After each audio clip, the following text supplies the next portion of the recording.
Thank you, Ray. If anyone out there has a question for Ray Brathwaite, please throw your hand up in the reactions button. Ray, the first question this afternoon is from Scott Docterman. Hi, Ray. How are you? Hi, Scott. How you doing? I'm doing well. I wanted to ask you about a redshirt freshman, and I usually don't start like this, but Logan Jones's numbers were literally off the charts. How much strength did he put on, or versus where he came in, and what kind of impact can we see for somebody like that this spring and beyond? Oh, Logan came in pretty strong. He's gotten stronger. His numbers were, like you said, pretty impressive for a freshman. And I think he has a great skill set right now, and he's got potential to really be impactful moving forward. He just, like I said before, he just got to take what he's developed this past winter and apply it to the on-field side of things. Ray, the next question is from Leah Van. Hi, Ray. I know that you've stuck around Iowa for around like 17 years, but there's not a lot of information about you. And I wanted to know, how you fell into strength coaching in general and how stops at like Delaware State and, Florida State have really shaped who you are as a strength coach. Good question. So I did my undergrad at the University of West Florida.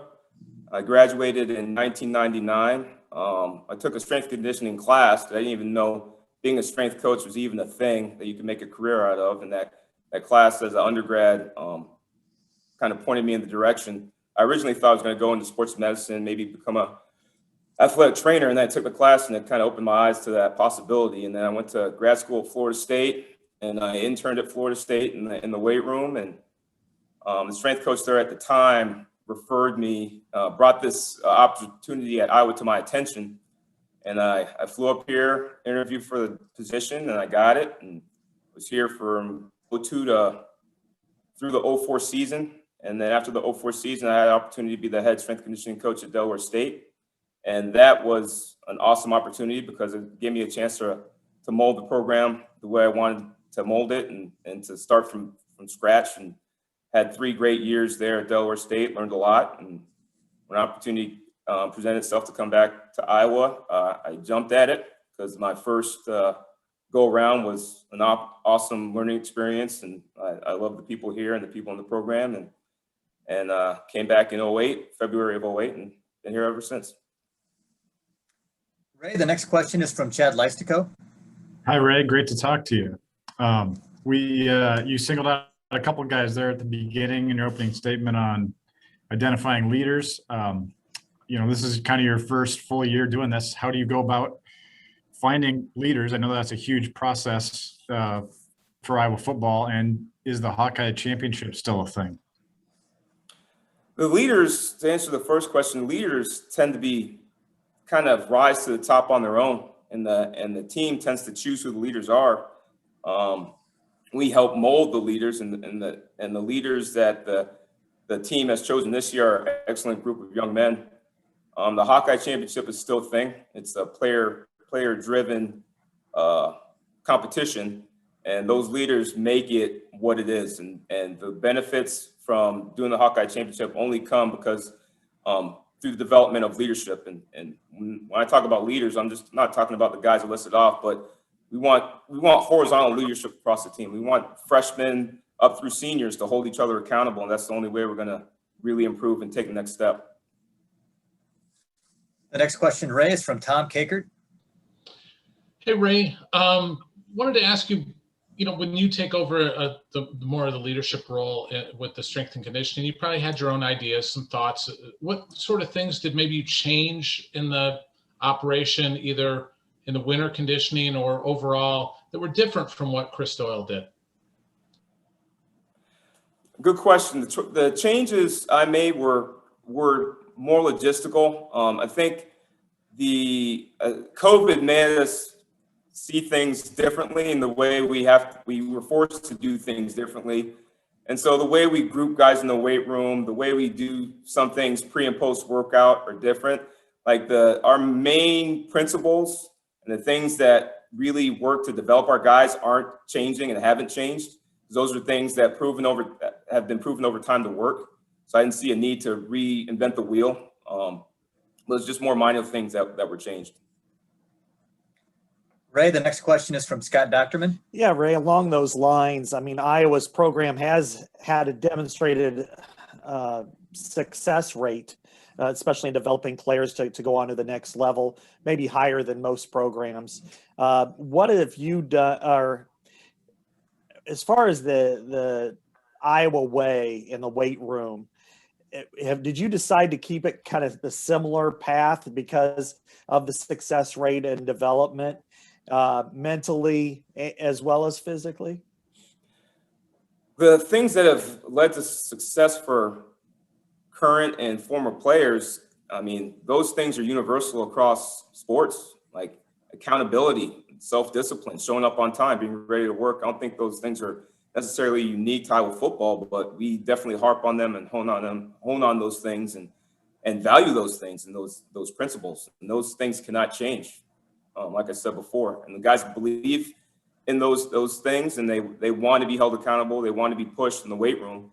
And so that's what we're going to continue to do. Ray, the next question is from Tom Caker. Ray, generally over time following this program, you've seen guys that kind of take that leap in the weight room in the winter, and then it starts to translate in the spring on the field, and you kind of, there's a correlation there. What can you think of some guys that maybe kind of took that leap this winter that you think might be in line for a big spring? Yeah. And we're one thing about the spring is, this is our first spring ball in 2 years, right?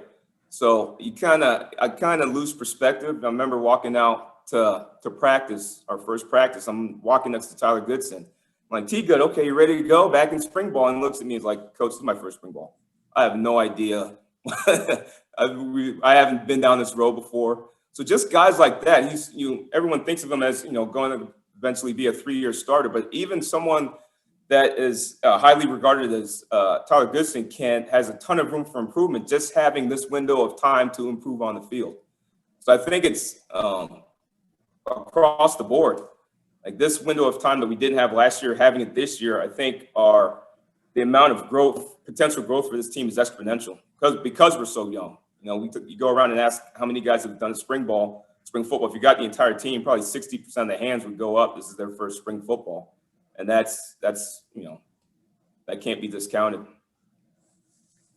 Ray, the next question is from Chad Leistico.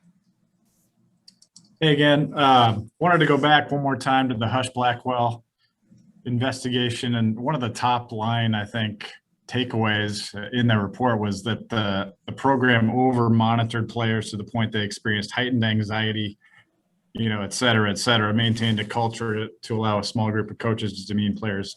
The over monitoring thing, how have you changed that in the past, whatever it's been, 8 months, 9 months? Well, as far as over monitoring, one of the things we changed was sleep monitoring. Sleep is valuable, and we educate our guys on the value of sleep and how it's like the most prominent performance enhancing thing you can do in your training. And before, we used to mandate everybody wore a sleep monitor just to bring awareness to their level of sleep. And now we use it as more of a tool, a resource for guys. So if a guy doesn't want to wear a sleep monitor, he doesn't have to. If an upperclassman says, "Hey, Coach, I'm struggling with my sleep. Can I get a monitor?" Yeah, sure. There's a group of guys like freshmen that are new to college and the rigors of studying and time management. We say, okay, we're going to give you the sleep monitor. We prefer you to wear it. This is your first exposure to college and training. Wear it. Like, we can meet on it. It gives us a resource, especially for freshmen that haven't figured out like all the life hacks to being a successful student athlete. We feel it's important for those guys to wear one, and they'll bring stuff to our attention. Hey, Coach, I'm sleeping better this week. Or, hey, Coach, I had to stay up late. I had this, that, the other thing going on. That's why my sleep is going down. So just bringing awareness to that group of guys. I think the guys that need the most help with the adjustment to college life is one thing we've done and changed with the sleep monitoring and the overall monitoring in general. Ray, the next question is from Scott Dockerman. Yeah, Ray, there are all kinds of ways to communicate individually with athletes or with people in general. What's kind of your way of communication? Some strength coaches yell, bring the smoke is what we've heard from former players in this program. How do you communicate? Are you a yeller or are you a quiet talker? How would you say you communicate with players, whether it's correction based or just information based conversations? Well, obviously, if you're a strength coach in a room with 50 guys and music's playing, or you're on a field and someone's doing something that needs to be corrected from like 50 yards away, you're going to have to yell, right? So I don't think that's a huge deal myself. I would say I ask a lot of questions. I don't ever assume anything or assume that I know what's going on in kids' lives. If I see a guy struggling, I don't automatically chalk it up to a guy not being ready when he comes into the room. I always try to ask questions to find out if there's something underlying that might be causing athlete problems. Like it may be maybe a kid was struggling with an injury that he just got. He doesn't want to tell myself or a coach or the trainers, hey, I had this injury. I don't want to get held out of practice. I might ask him a question. Hey, what's going on? Like, have you seen the trainer?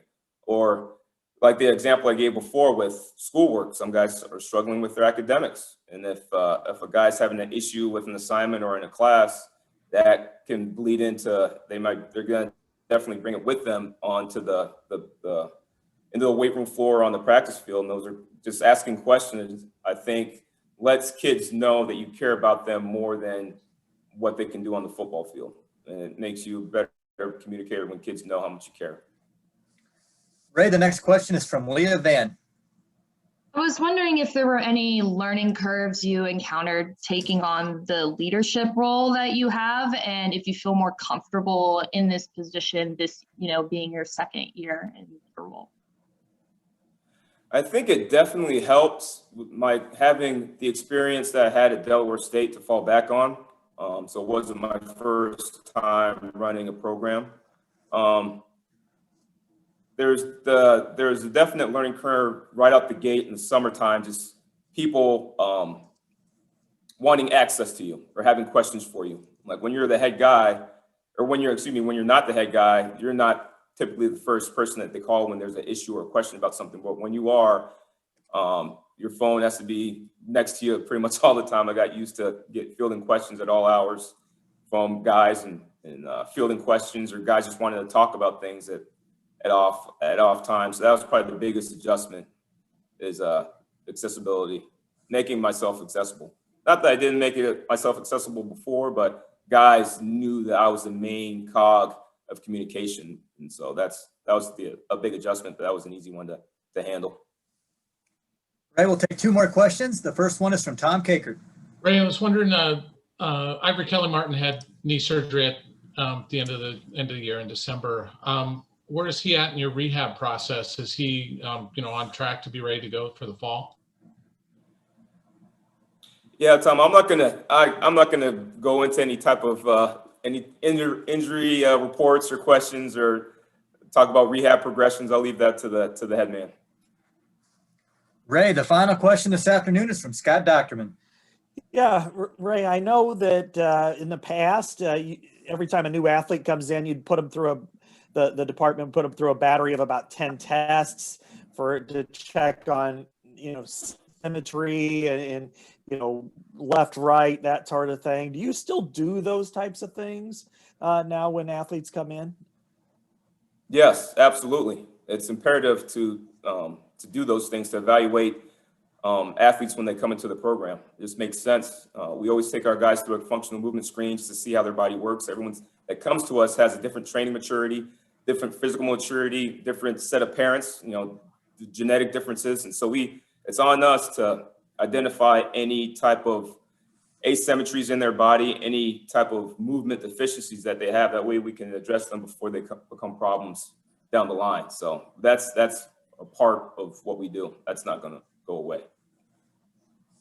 All right, Ray, I'll speak for the group and say thank you for taking time to answer our questions this afternoon, and good luck with the rest of spring ball. Thanks. Good afternoon. Appreciate it.